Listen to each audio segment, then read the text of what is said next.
Hello दोस्तों, आपके अपने यूट्यूब चैनल यूपीएससी नेट में स्वागत है। मैं तरुण गुप्ता आज बात करने वाला हूं 17 और 18 दोनों दिनों की बात करेंगे। 17-18 जून की जो भी आज की हमारी करंट अफेयर्स होने वाली है, इस पर हम बात करेंगे।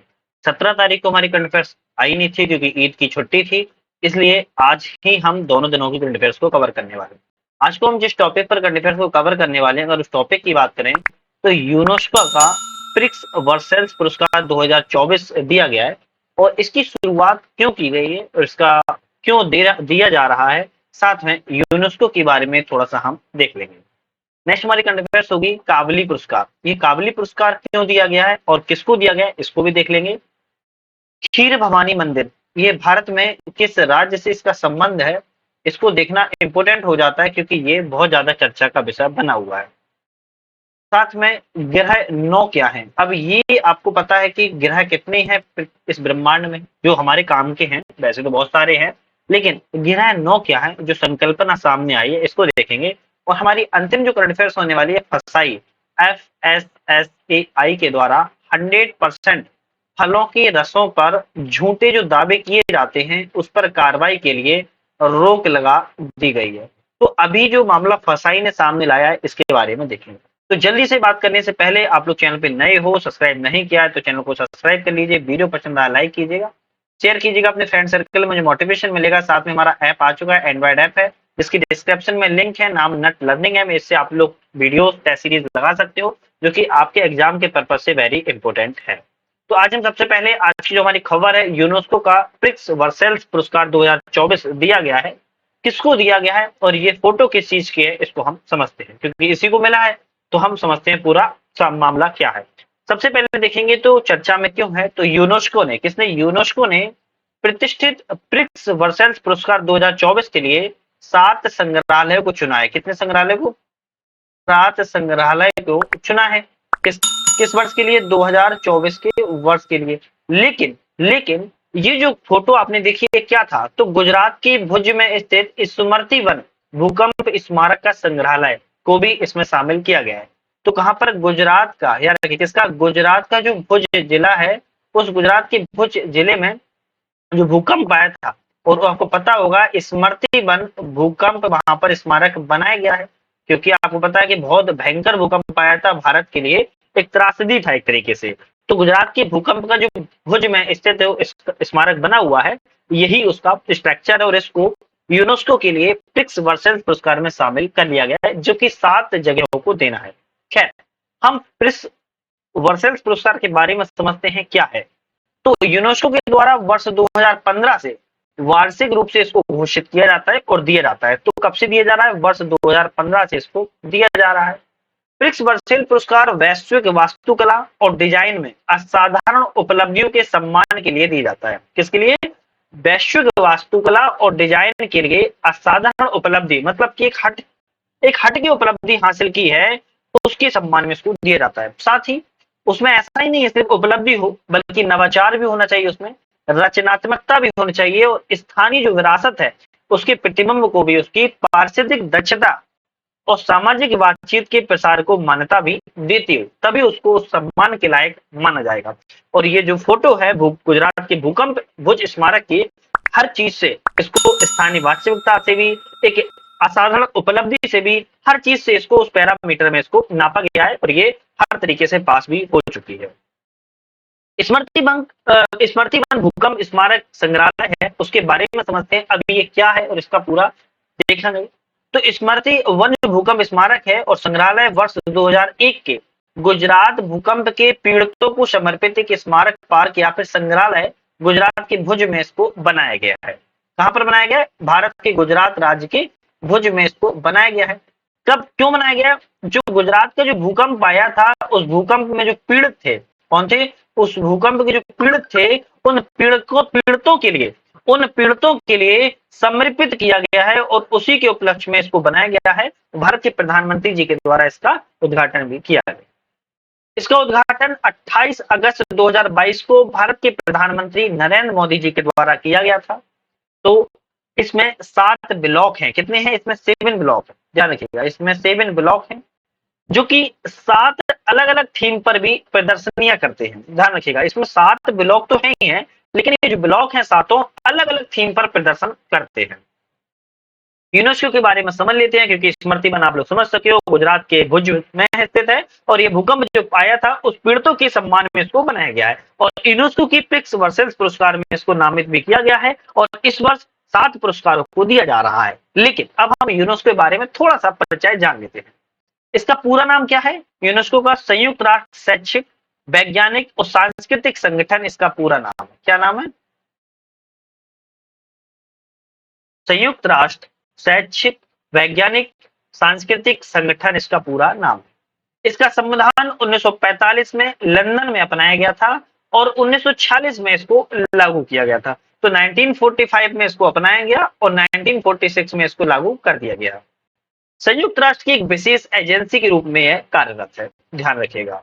इसका उद्देश्य शिक्षा, एजुकेशन, कला, आर्ट, विज्ञान, संस्कृति में अंतरराष्ट्रीय सहयोग के माध्यम से विश्व शांति और सुरक्षा को बढ़ावा देना इसका प्राथमिक उद्देश्य है। इसकी सदस्यता की बात करें तो भारत के साथ साथ 194 देश इसके सदस्य राज्य है। मतलब कि भारत के साथ साथ 194 देश इसके सदस्य हैं। मुख्यालय कहां पर है? पेरिस शहर फ्रांस में स्थित है। तो ये फ्रांस में इसका, फ्रांस देश में इसका हेडक्वार्टर है, मतलब कि मुख्यालय है। फ्रांस में भी है, पेरिस शहर में इसका मुख्यालय है। तो मोटी मोटी जो बातें थी यूनेस्को के बारे में भी वो आपके सामने मैंने बता दी। नेक्स्ट आज की हमारी करंट अफेयर्स है, और इंपोर्टेंट करंट अफेयर्स है काबली पुरस्कार। बहुत से लोगों ने काबली पुरस्कार का नाम ही पहली बार सुना होगा, क्योंकि नोबेल पुरस्कार से ये अलग है। तो काबली पुरस्कार के बारे में समझते, लेकिन उससे पहले जल्दी से आप लोगों ने ऐप को अभी तक डाउनलोड नहीं किया है तो डिस्क्रिप्शन में लिंक है, लिंक पर जाके डाउनलोड कर लीजिए। बहुत सारी आपको टेस्ट सीरीज वगैरह वहां पे लगाने को मिल जाती है, इसीलिए वो ऐप आपके लिए इंपॉर्टेंट है। सब्सक्राइब, लाइक, शेयर आप लोग कर ही लिया होगा। काबली पुरस्कार, काबली पुरस्कार चर्चा में क्यों है? तो हाल ही में वर्ष 2024 के काबली पुरस्कार के विजेताओं की घोषणा कर दी गई है। इस पुरस्कार के तहत 8 विजेताओं को खगोल विज्ञान, तंत्रिका विज्ञान और नैनो विज्ञान में उनके योगदान के लिए सम्मानित किया गया है। याद रखिएगा 8 विजेता इसमें शामिल हैं। 3 क्षेत्र में ये शामिल है। कौन कौन से? एक तो खगोल भौतिकी में शामिल है, ध्यान रखिएगा। दूसरा तंत्रिका विज्ञान में शामिल है, और तीसरे की बात किया तो नैनो विज्ञान में शामिल है। अब क्या हम बस इतना ही बताएंगे? नहीं, हम तीनों के बारे में एक एक करके पूरी बात आपको बताने वाले हैं। 3 क्षेत्र हैं, खगोल भौतिकी, नैनो विज्ञान और तंत्रिका विज्ञान। तीनों क्षेत्रों को मैंने आपको वैसे ही बता दिया है। इस संस्था की बात की जाए तो अमेरिका स्थित काबली फाउंडेशन, याद रखिएगा अमेरिका में स्थित है Kavli foundation, Norwegian academy of science and letters और नॉर्वेजियन शिक्षा और अनुसंधान मंत्रालय के साथ इसमें साझेदारी है, और उन्हीं के माध्यम से इसको काबली पुरस्कार दिया जाता है। अब हम एक एक करके वर्ष 2024 के विजेताओं की बात करेंगे। सबसे पहले हम खगोल भौतिकी देखेंगे, उसके बाद नैनो विज्ञान देखेंगे, उसके बाद तंत्रिका विज्ञान देखेंगे। तो एक एक करके हम देखने वाले हैं, तो थोड़ा सा आप धैर्य के साथ देखिएगा। इंपोर्टेंट है, बहुत इंपोर्टेंट है। एग्जाम में क्वेश्चन इससे भी एक बनने के चांस हैं, और एक क्वेश्चन बनना आपके 2 नंबर दिलाना आपको रैंक टॉप पे लाने के लिए बहुत इंपोर्टेंट है। खगोल भौतिकी की बात करें तो इसे हर वर्ष पुरस्कार हार्वर्ड विश्वविद्यालय के डेविड चार्बोन्यू और मैसाचुसेट्स इंस्टीट्यूट ऑफ टेक्नोलॉजी की सारा सीगर को प्रदान किया गया है। जो इस वर्ष का पुरस्कार है हार्वर्ड विश्वविद्यालय के David Charbonneau, Massachusetts institute of technology की सारा सीगर को प्रदान किया गया। दोनों ग्रहों को बाहरी हिस्सों की खोज की है, और उनके वायुमंडल की विशेषताओं के लिए इनको सम्मानित किया गया है। क्योंकि खगोल भौतिकी है, अब खगोल एस्ट्रो के बारे में इन्होंने बताया है, तो ग्रहों के बाहरी हिस्सों की इन्होंने खोज की थी, और उनके वायुमंडल की विशेषताओं के बारे में इनको सम्मानित भी किया गया। तो यहाँ पर खगोल भौतिकी को आप लोग समझ पा रहे हो किसको दिया गया। नैनो विज्ञान, नैनो विज्ञान के तौर पे जिसको भी दिया जाता है ना, तो एग्जाम में ये इंपॉर्टेंट हो जाता है कि नैनो टेक्नोलॉजी आज के समय में वेरी इंपॉर्टेंट है, आप सभी को पता है ना। तो मैसाचुसेट्स की तकनीकी संस्था है, एमआईटी के रॉबर्ट लैंगर, शिकागो विश्वविद्यालय के आर्मंड पॉल एलिविसाटोस और नॉर्थ वेस्टर्न विश्वविद्यालय के चार्ड मिर्किन को नैनो विज्ञान के पुरस्कार में दिया गया है। तो 3 व्यक्ति को यहाँ पर दिया गया है। रॉबर्ट लैंगर को दिया गया है जो कि शिकागो विश्वविद्यालय मैसाचुसेट्स तकनीकी संस्था से है, शिकागो विश्वविद्यालय से है आर्मंड पॉल एलिविसाटोस और नॉर्थर्न वेस्ट विश्वविद्यालय से हैं चार्ड मिर्किन। तो तीनों व्यक्तियों को नैनो विज्ञान, नैनो टेक्नोलॉजी के लिए क्षेत्र में दिया गया। तीनों ने क्या किया है, लेंगर को चिकित्सीय जैव अणुओं को नियंत्रित रिलीज के लिए एक सामग्री नैनो इंजीनियरिंग के अपने सफल विचार को मान्यता दी गई है, जिसके क्षेत्र में इनको दिया गया है। तो नैनो टेक्नोलॉजी से एक क्वेश्चन स्वाभाविक तौर पर बनता ही बनता है, क्योंकि नैनो टेक्नोलॉजी नई टेक्नोलॉजी है और इससे क्वेश्चन अक्सर आते ही आते हैं। नेक्स्ट है तंत्रिका विज्ञान, नर्वस सिस्टम की बात कर सकते हैं।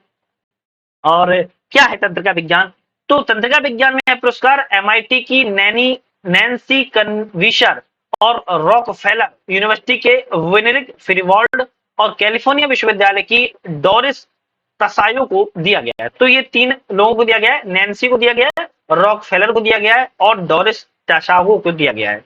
इन्होंने क्या किया है, तीनों व्यक्तियों को चेहरे की पहचान और मस्तिष्क के बीच का संबंध पता लगाने के लिए दशकों से इनके कार्य थे, उन सामूहिक प्रयास के लिए पुरस्कार दिया गया है।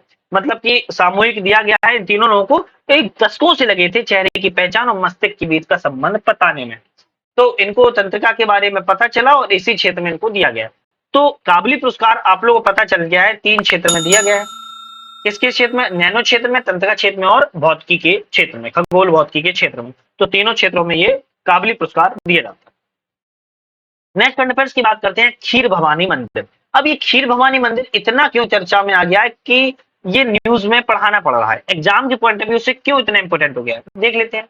हाल ही में हजारों कश्मीरी पंडित श्रेष्ठ अष्टमी के वार्षिक उत्सव में भाग लेने के लिए कश्मीर घाटी के गंदेरबल जिले के खीर भवानी मंदिर में एकत्रित हुए हैं। अब यहां से ये मामला चर्चा में क्यों आ गया, अरे हजारों पंडित एकत्रित हुए। आपको पता होगा अभी जम्मू कश्मीर अब क्या हो चुका है, यूटी हो गया है, केंद्र शासित प्रदेश बन चुका है। तो हजारों पंडित श्रेष्ठ अष्टमी के दिन वार्षिक उत्सव मनाया और गंदेरबल जिले के खीर भवानी मंदिर में एकत्रित हुए, इकट्ठा हुए। क्या हुए, इकट्ठा ये सब हुए। तो अब ये खीर भवानी मंदिर के बारे में थोड़ा सा देखते हैं। खीर भवानी मंदिर एक प्रसिद्ध हिंदू तीर्थ स्थल है और गंदेरबल जिले में यह तुलमुल गांव में स्थित है। ध्यान रखिएगा, जम्मू कश्मीर के शासित प्रदेश में स्थित है, जम्मू कश्मीर की बात किया है गंदेरबल जिले में स्थित है और गांव की बात किया है तुलमुल गांव में स्थित है। अब यहाँ किसी पास से कौन सी नदी जाती है, रिवर कौन सी निकलती है, कमेंट करके आप लोग जल्दी बताइएगा, यहाँ से रिवर कौन सी निकलती है। देवी दुर्गा के अवतार के रूप में देवी रंगिया इस मंदिर की अष्टधात्री देवी हैं या स्थानीय जो देवी हैं। इस मंदिर का अनोखा नाम भारतीय व्यंजन खीर के कारण है, जो मंदिर में चढ़ाया जाने वाला मुख्य प्रसाद है, और इसी के कारण इस मंदिर को खीर मंदिर के नाम से भी जाना जाने लगा है। इस मंदिर का निर्माण की बात किया है तो वर्ष 1912 में महाराजा प्रताप सिंह ने करवाया था, जो बाद में महाराजा हरि सिंह ने पुनर्निर्मित इसको करवाया था। तो ये मामला कब का है, आजादी के समय का है, मतलब आजादी क्या मतलब गुलाम पीरियड का है, जहां ब्रिटिश का शासन था। 1912 में महाराजा प्रताप सिंह ने इसका निर्माण करवाया था, लेकिन हरि सिंह के द्वारा इसका भी पुनर्निर्मित या पुनर्निर्माण भी करवाया गया था। मंदिर में चतुष्कोणीय झरना है और एक छोटा सा संगमरमर का मंदिर है जहां देवी की मूर्ति स्थापित है। तो बहुत ज्यादा बड़ा मंदिर नहीं है, जैसे कि आपको फोटो में देख ही पाया है, एक छोटा सा ही मंदिर है। बाकी अब विकास होता है तो चारों तरफ फैलता जाता ही जाता है, सभी को पता है। तो छोटा सा मंदिर है और इस खीर भवानी मंदिर के नाम से प्रसिद्ध है, जम्मू कश्मीर के गंदेरबल जिले में तुलमुल गांव में स्थित है। आपको बस इतना बताना है वहां के पास से कौन सी रिवर निकलती है, नदी कौन सी निकलती है। नेक्स्ट डिफरेंस की बात करेंगे, ग्रह 9 क्या है। अब ये जो मामला सामने आया कि ग्रह 9, अब ये ग्रह 9 के बारे में मामला है, ग्रह 9 क्या है इसको समझ लेते हैं जल्दी से। खगोलविद लगभग एक दशक से बाहरी सौरमंडल में एक काल्पनिक नवी ग्रहों के संकेतों की खोज कर रहे हैं, लेकिन लेकिन लेकिन उन्हें सफलता नहीं मिली है। तो फिर चर्चा में क्यों है, क्योंकि विशेषज्ञों का बताना यह है कि हम आखिरकार इसे खोजने की कगार पर पहुंच चुके हैं। मान लो मान लो ये हमारा जीतने की आशंका है, जीतने की संभावना है यहाँ पर, ठीक है, और आप यहाँ से चढ़ते हुए चले आ रहे हो, ठीक है, अब यहाँ तक आ गए। तो खगोलविदों का कहना है बस बहुत जल्दी हम इसका पता लगा लेंगे, इसीलिए चर्चा में आ चुका, क्योंकि वो दशकों से लगे हैं। बाहरी सौरमंडल का मामला है, नवे ग्रह के संकेतों के बारे में है। अब इसके बारे में समझते हैं कि इसके बारे में है क्या। तो ग्रह 9 हमारे सौरमंडल के बाहरी क्षेत्र में काल्पनिक ग्रह है। इस अवधारणा दूर के ट्रांस नेपच्यूनियन ऑब्जेक्ट्स की कक्षाओं में देखी गई है, जो कुछ विसंगतियों को समझाने के लिए प्रस्तावित भी की गई थी। विशेष रूप से अत्यधिक अंडाकार हैं और क्लस्टर वाली कक्षाएं पाई जाती हैं। विशेषताओं की बात की जाए, इनका जो द्रव्यमान है पृथ्वी से लगभग 5 से 10 गुना होने का अनुमान है। कक्षा की बात की जाए तो माना जा रहा है कि अत्यधिक अंडाकार कक्षा है, जो अंडा होता है उस अंडाकार में कक्षा है, ध्यान रखिएगा। इसका अर्ध प्रमुख अक्ष लगभग 400 से 800 एयू मतलब कि खगोलीय इकाइयों में है। एक एयू पृथ्वी और सूर्य के बीच की औसत दूरी है लगभग 93 मिलियन मील मतलब कि 150 मिलियन किलोमीटर, और वो कितना बता रहा है, 400 से 800 खगोलीय इकाई। तो सोचिएगा कितनी दूरी है, दूरी भी बहुत ज्यादा है। परिक्रमा अवधि की अगर बात करें, मामला आया है तो 10,000 से लेके 20,000 वर्ष तक की हो सकती है इसकी परिक्रमा अवधि। दूरी की बात की जाए, अपने निकटतम स्थान पर या सूर्य से लगभग 200 खगोलीय इकाई पर दूर है, और सबसे दूर स्थान की बात की जाए तो लगभग 1200 एयू दूर है, खगोलीय इकाई दूर है। सौरमंडल के संभावित ग्रहों की खोज जल्द ही समाप्त होने वाली है। हो सकता है 2025 में ग्राउंड ब्रेकिंग वेरा सी रोबेन वेसेला के खुलने के साथ ही हम या तो अगले कुछ ग्रहों में वर्षों में अंततः ग्रहों 9 की खोज कर सकते हैं, या इस विचार को हमेशा के लिए खारिज भी कर सकते हैं। 2025 तक का अब देखना है, 2025 में या तो हम 9 ग्रहों की खोज ही कर लेंगे या फिर हम इसको पूरी अवधारणा को खारिज भी कर देंगे, ऐसा साइंटिस्टों का मानना है। नेक्स्ट पेज देख लेते हैं। फसाई के द्वारा 100% फलों का रस के झूठे दावों पर कार्रवाई की जाएगी। ये जो डायग्राम आप देख रहे हो, यहाँ से जूस निकल रहा है या बन रहा है यहाँ फैक्ट्री में, ये सब, और कस्टमर के पास जाते जाते लेबलिंग होता है। लेकिन जो झूठे दावे किए जाते हैं लेबलिंग के माध्यम से, इन पर अब कार्रवाई करने की मामला सामने आ रहा है। क्या है चर्चा में, तो भारतीय खाद्य सुरक्षा होगा यहाँ पे, भारतीय खाद्य सुरक्षा एवं मानक प्राधिकरण, food safety and standards authority of India फसाई द्वारा विनिर्माताओं या फिर खाद्य व्यापार संचालकों, फूड बिजनेस ऑपरेटर्स को जारी कर दिए गए निर्देश। क्या कर दिए गए हैं, पुनर्निर्मित रस को तैयार उत्पादों पर 100% फ्रूट जूस यानी 100% फलों का जूस के नए दावों को हटा दिया जाना चाहिए। कहा जा रहा है कि जो पुनर्निर्मित रस तैयार किए जाते हैं उनसे 100% फलों का जो जूस कहा जाता है, उन दावों को अब नहीं बोला जाएगा। फसाई का उद्देश्य है जो कंज्यूमर उपभोक्ता है उनको गुमराह होने से बचाना, जो यह मानते हैं कि उन्हें शुद्ध एवं बिना मिलावट का जूस मिल रहा है। क्योंकि अगर आप लेबलिंग, हम हो या आप हो, कोई भी व्यक्ति हो, हम लेबल देखकर ही लेते हैं कि भैया ये लेबल में ये चीज लिखी है। जब उसको पुनर्निर्मित किया जा रहा है तो वो 100% फलों का जूस कैसे हो सकता है। वही फल का जूस तो तब होगा ना जब मान लो ये आम है, अब ये आम से रस बनाया जाए तब ये फल का जूस होगा। लेकिन हम रस से पुनः रस बना रहे, या फिर आम को द्वितीयक सेक्टर में ले जाकर उसका कुछ ना कुछ कर रहे हैं, फिर उसको जूस बना रहे, तो ये 100% नहीं होगा फलों का जूस। तो इसीलिए उपभोक्ताओं को गुमराह होने से बचाने के लिए फसाई ने मिलावट या शुद्ध वाला जूस जो कहा जाता है उसको मना कर दिया है। प्रमुख विनिमय रेगुलेशन क्या है, कोई 100% जूस का दावा अब नहीं कर सकता। विज्ञापन और दावा विनिमय 2018 के अनुसार किसी भी फल के रस उत्पाद के लिए ऐसे दावों को अनुमति अब नहीं दी जाएगी जिनका पुनर्निर्मित किया जाता है। ध्यान रखिएगा, पुनर्निर्मित किया जाता है। पुनर्निर्मित लेबलिंग क्या है, जो खाद्य उत्पाद एवं मानक योज विनिमय 2011 है उसके अनुसार पुनर्गठित जूसों में घटक सूची में स्पष्ट रूप से पुनर्निर्मित अब लिखा होना चाहिए।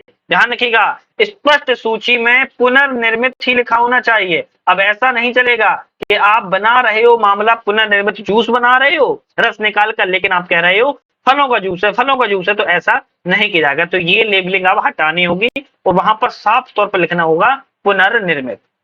स्वीटनर पारदर्शिता क्या होगी इसमें, 15 ग्राम या फिर 15 किलोग्राम से जो अधिक पोषक स्वीटनर वाले जूस हैं उनको मीठा रस का लेबल लगाया जाना चाहिए। ध्यान रखिएगा, 15 ग्राम या 15 किलोग्राम से अधिक जो पोषक स्वीटनर वाले जूस हैं उन पर मीठा जूस का लेबल लगाया जाना चाहिए। ये चीज आपको पता होना चाहिए क्योंकि आप खाते पीते हो, है ना। चलो फसाई की बात कर लेते हैं थोड़ा मोटी मोटी सी।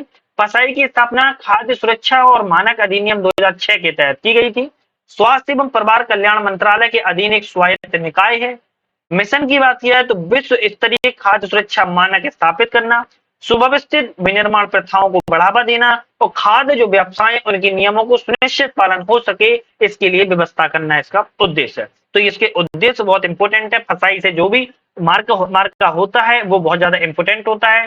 फसाई हरदम खाद्य सुरक्षा और मानक जो प्राधिकरण है ये हरदम उपभोक्ताओं के लिए, किसके लिए, उपभोक्ताओं के लिए अच्छे से अच्छा भोजन, अच्छे से अच्छी चीजें उपलब्ध कराने की कोशिश करता है। लेकिन कस्टमर भी, कंज्यूमर भी, हम और आप भी कभी कभी गलतियां कर देते हैं, इसमें संस्था की कभी कभी गलती भी नहीं होती है। तो हम आप भी पढ़ के नहीं लेते हैं कोई भी चीज को। अब एक सर्वे हुआ था कि जो ब्रेड होती है, जो ब्रेड और दूध का पैकेट होता है, सुबह सुबह 70% व्यक्ति देखकर नहीं लेता है डेट, जो एक्सपायरी डेट होती है 70% व्यक्ति देखकर डेट नहीं लेता है। तो अब इसकी किसकी गलती है, फसाई की, कंज्यूमर की?